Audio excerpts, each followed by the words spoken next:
बड़ी खबर में बात उपचुनाव की। दुमका और बेरमो उपचुनाव की घोषणा हो गई है। 3 नवंबर को वोट डाले जाएंगे, जबकि 10 नवंबर को वोटों की गिनती होगी। उपचुनाव के लिए 9 अक्टूबर को अधिसूचना जारी होगी, तो वहीं 16 अक्टूबर तक नामांकन भरे जा सकेंगे, जबकि 19 अक्टूबर तक नाम वापस लिए जा सकते हैं।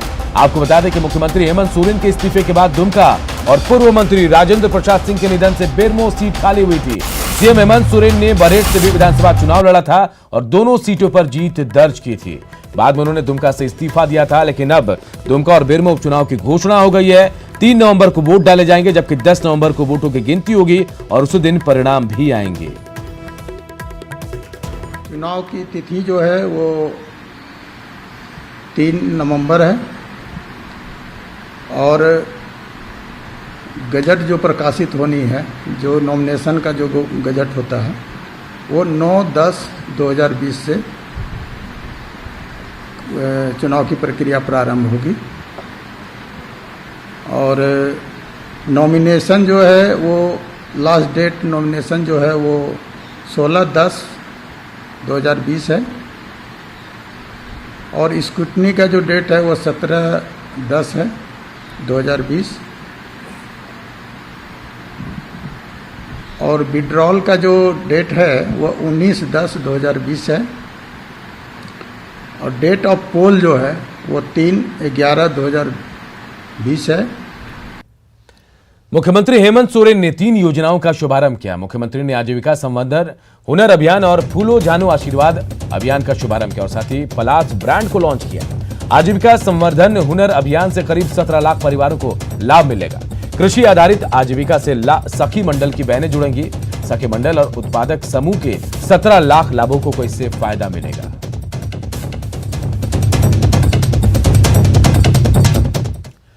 कृषि कानून के खिलाफ कांग्रेस के बाद आज जेएमएम सड़क पर उतरा। कृषि कानून को किसान विरोधी बताते हुए पार्टी कार्यकर्ताओं ने सभी जिला मुख्यालय में प्रदर्शन किया। रांची में जेएमएम नेताओं ने राजभवन से उपायुक्त कार्यालय तक मार्च निकाला और उपायुक्त को ज्ञापन सौंपा। जायजा लिया हमारे सहयोगी ओम प्रकाश ने। कृषि विधेयक के खिलाफ जहां महागठबंधन सरकार जो है सत्ताधारी दल अब आंदोलन की राह पर है, कल ही कांग्रेस ने इसके खिलाफ जहां पर राजधानी रांची में प्रोटेस्ट किया था, वहीं आज जेएमएम की तरफ से भी प्रोटेस्ट मार्च जो है वो पूरे प्रदेश भर में निकाला जा रहा है। देख सकते हैं जेएमएम कार्यकर्ता जो हैं वो पूरे गाजे बाजे के साथ यहां पर पहुंचे हैं और अपनी अपनी मांगों को लेकर यहां पर आंदोलनरत है। इस तरह से आप लोग का क्या मांगे हैं और उन मांगों को लेकर आप देखिए, जिस तरीके से केंद्र सरकार ने एक काला कानून पारित कर दिया और जिससे किसानों को, पूरे हिंदुस्तान के 80% किसानों को सीधे सीधे महाजनी प्रथा की ओर ढकेल दिया गया है। इससे किसान के जो फसल है वो पूंजीपति पूंजी लगाएंगे और उनको किसानों से करवाएंगे खेती और अपनी मर्जी से उसे ले जाएंगे और भंडारण करके मनमाना दाम पर यहाँ के हिंदुस्तान की जनता को बेचने का काम करेंगे। सूबे भर में ये आंदोलन आज चल रहा है, जिस तरह से सभी जिला मुख्यालयों में आंदोलन हो रहा है।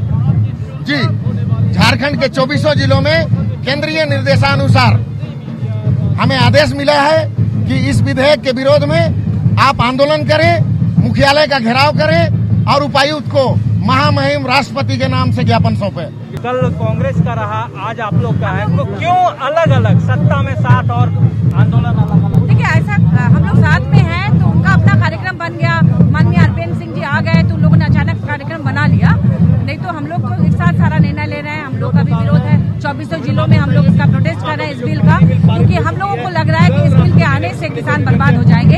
और सबसे बड़ी बात कि केंद्र सरकार ने राज्य सरकारों से लाभ नहीं ली है, जबकि लेना चाहिए। ये राज्य का अपना मामला है, यहाँ के किसानों के हित में क्या है, इसके लिए जरूर उनसे राय मशवरा करनी चाहिए थी। और जिस तरह से ये बिल पेश हुआ है, ये लोकतंत्र पर एक धब्बा है, तो इसीलिए हम लोग इसका पुरजोर विरोध करते हैं। इस बिल पर पुनर्विचार करके इसको बदलना चाहिए, क्योंकि इससे हम लोगों को लग रहा है कि भाई महाजनी प्रथा शुरू होगी और इसके साथ साथ जिस तरह से बंधुआ मजदूरी का जो युग था वो वापस आ सकता है। तो बहरहाल कृषि कानून को लेकर यहाँ जो आंदोलन है वो साफ तौर से अब काफी परवान चढ़ता हुआ नजर आ रहा है। जहां कांग्रेस की तरफ से इस पर आंदोलन की रूपरेखा तय की गई, वहीं अब जेएमएम भी इसी राह पर है और इसी के अनुसार आज उपायुक्त कार्यालय का घेराव कर राष्ट्रपति के नाम पर यहां पर ज्ञापन सौंपा जाएगा। तो अब देखना होगा कि जेएमएम का ये आंदोलन कितना कारगर हो पाता है और जो किसानों की लड़ाई उसने शुरू की है उसके पीछे का लाभ जो वोट बैंक है किसानों के साथ जो उसकी अपेक्षाएं हैं उसे कितना पूरा कर पाता है। कैमरामैन नलिन के साथ ओम प्रकाश, न्यूज़ 18 रांची। इधर मुख्यमंत्री हेमंत सोरेन ने आज 3 योजनाओं का शुभारंभ किया है। सीधे ले चलते हैं आपको कार्यक्रम में, जहां मुख्यमंत्री इस वक्त लोगों को संबोधित कर रहे हैं। और विशेषकर आज इस कार्यक्रम को सफल बनाने के लिए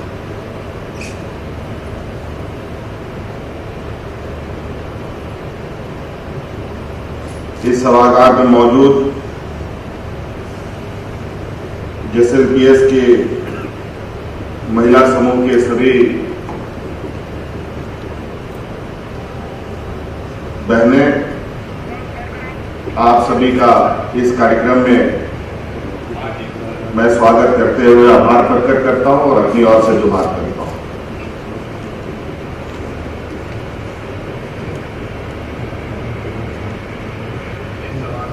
पूर्व में सचिव से लेके हमारे विभागीय मंत्री आनंद साहब ने तीनों योजना के विषय में बताया।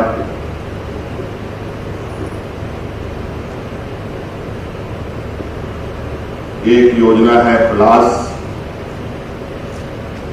दूसरी योजना है आजीविका संवर्धन हुनर अभियान, जिसको संक्षिप्त में आशा भी हम कहेंगे, और तीसरा है पूर्व जानो आशीर्वाद लो।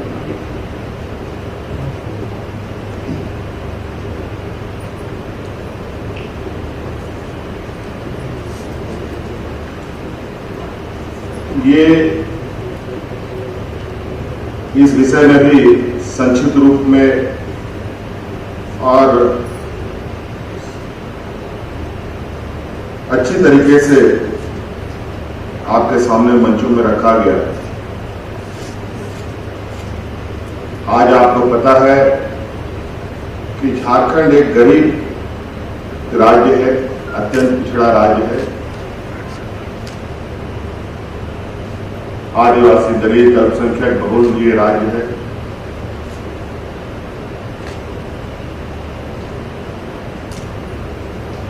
अस्सी 80% से अधिक हमारे यहाँ के लोग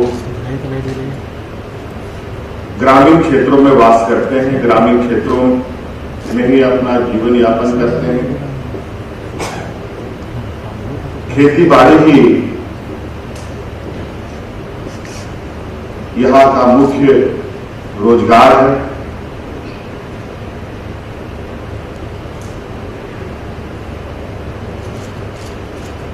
खेती बाड़ी के साथ साथ हमारे इस राज्य में जंगलों की भी एक बहुत बड़ी भूमिका है।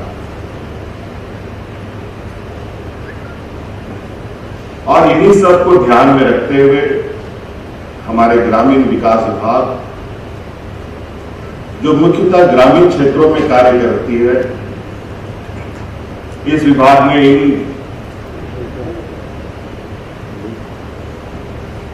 योजनाओं को तैयार किया है। समस्याएं हमारे पास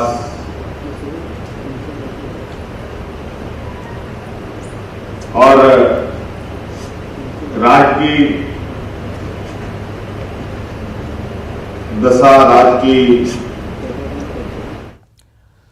कोरोना के कारण बंद कई ट्रेनों का परिचालन अभी शुरू नहीं होगा। रांची रेल मंडल के वरीय मंडल परिचालन प्रबंधक नीरज कुमार ने बताया कि इसे लेकर मुख्यालय से अभी तक कोई अनुमति नहीं मिली।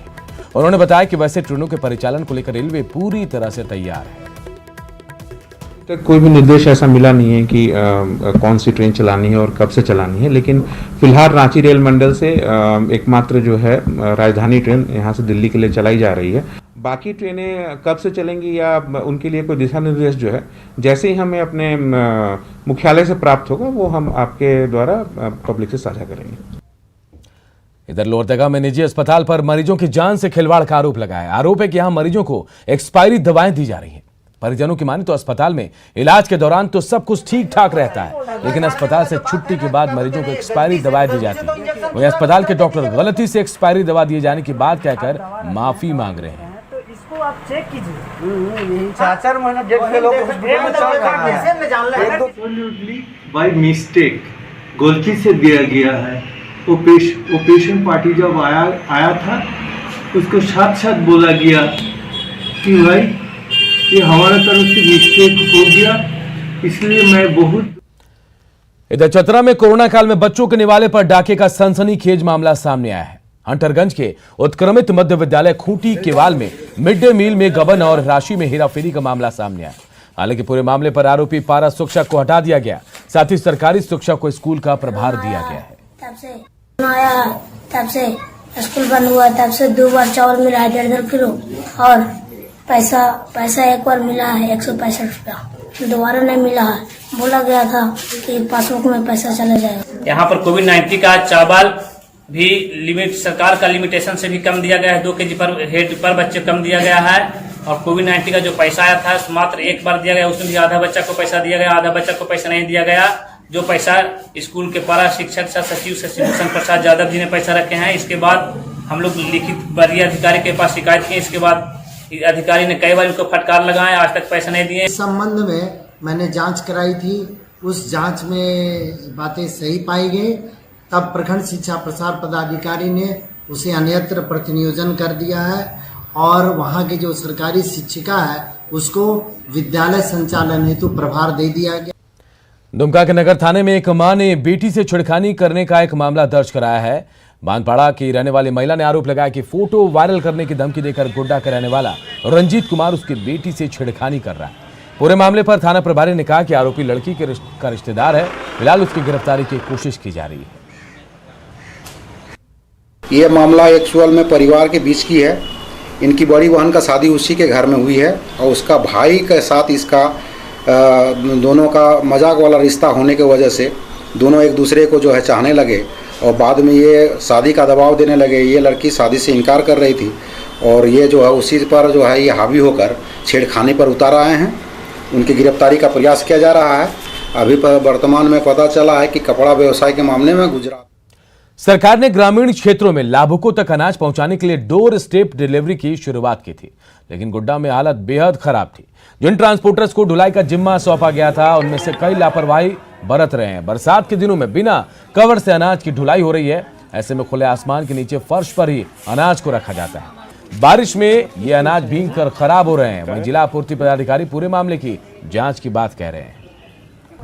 ओवरलोडिंग वाली जो बात है, ओवरलोडिंग पे पूरा कंट्रोल करने की हम लोग कोशिश कर रहे हैं। एकदम स्ट्रिक्ट निर्देश दिए गए हैं कि जितनी लिमिट है आप मल्टीपल गाड़ी चलाइए, लेकिन आप ओवरलोडिंग नहीं करेंगे। दूसरा पानी का है, इसका संज्ञान आपने दिया है, इसको पे वर्क कर रहे हैं। सारे एमओज को निर्देश दे दिए हैं ताकि बारिश की वजह से हमारा अनाज खराब ना हो। कोरोना संकट के दौर में 6 महीने तक दुमका का बासुकीनाथ मंदिर बंद रहा। कोर्ट के आदेश पर मंदिर तो खोल दिया गया, लेकिन इसका कोई लाभ तीर्थ पुरोहित और व्यवसायियों को नहीं मिल रहा है। वर्तमान व्यवस्था के तहत प्रतिदिन 4 घंटे में 160 श्रद्धालु ही ई टोकन के माध्यम से मंदिर परिसर में प्रवेश कर फौजदारी बाबा का दर्शन कर सकते हैं। श्रद्धालु का झारखंड का निवासी होना अनिवार्य है। इस व्यवस्था में निबंधन के बावजूद बहुत कम श्रद्धालु पहुंच रहे हैं। व्यवसायी और तीर्थ पुरोहितों की मांग है कि झारखंड की अनिवार्यता को समाप्त करते हुए अर्घा सिस्टम के माध्यम से जलार्पण की व्यवस्था हो, ताकि छोटे छोटे दुकानदारों को भी मंदिर खुलने का लाभ मिल सके। जो व्यवस्था है वो लगता है कि खाना पूर्ति किया गया प्रशासन की तरफ से। लगता है सुप्रीम कोर्ट का दबाव है, उसके चलते खाना पूर्ति हुआ है। न इससे तीर्थयात्री संतुष्ट है, न यहाँ के पंडित समाज संतुष्ट है, न व्यापारी वर्ग संतुष्ट है और न किसी को कोई रोजगार या कोई फायदा हो रहा है। प्रमाणिकता आपके सामने है। 160 का आपने कोटा निर्धारित किया है, उसके बाद भी 20, 30, 40 की संख्या में लोग आता है और दर्शन करके चला जाता है। तो लोग जो है तीर्थयात्री भी इसको महत्व नहीं। हजारीबाग के बड़का गांव में एनटीपीसी की कोल खनन परियोजना चल रही है। वहीं चरी में सीसीएल की कोल खनन परियोजना चल रही है। दोनों जगहों पर कोयले की ओपन माइनिंग हो रही है। हालांकि रैयतों के प्रदर्शन की वजह से बड़का गांव में कोयला खनन बंद पड़ा है। एनटीपीसी का यह कोल खनन परियोजना है, जहां ओपन कास्ट माइनिंग के द्वारा यहां पे कोयले का खनन होता है। और इस समय हालांकि यह कोयला के उत्खनन यहाँ पे बंद है, क्योंकि यहाँ के ग्रामीण जो हैं वो अपनी विभिन्न मांगों को लेकर यहाँ पे कोयला का कार्य यहाँ पे ठप कराया हुआ है। लेकिन ये जो कोयला जो खनन है वो यहाँ पे ओपन माइंस है और इसी के तहत आप देख सकते हैं कि हालांकि अभी बंद है, लेकिन इसी तरह से सीढ़ी नुमा इसको करके निकाला जाता है कोयला। और यहाँ पे काफ़ी बहुत आयात में कोयला यहाँ पे निकाला भी जा रहा है, लेकिन इस समय बंद है। हालांकि कमोबेश इसी तरह अब ओपन कास्ट माइनिंग जो है यहाँ CCL की जो कोल खनन परियोजना है, तापी है, इसके अलावा परेज है, तो यहाँ पे भी इसी तरह से ओपन माइनिंग का काम चल रहा है। राकेश कुमार, न्यूज़ 18 हजारीबाग। इस बुलेटिन में इतना ही, लेकिन खबरें लगातार जारी है। देखते रहिए न्यूज़ 18 बिहार झारखंड।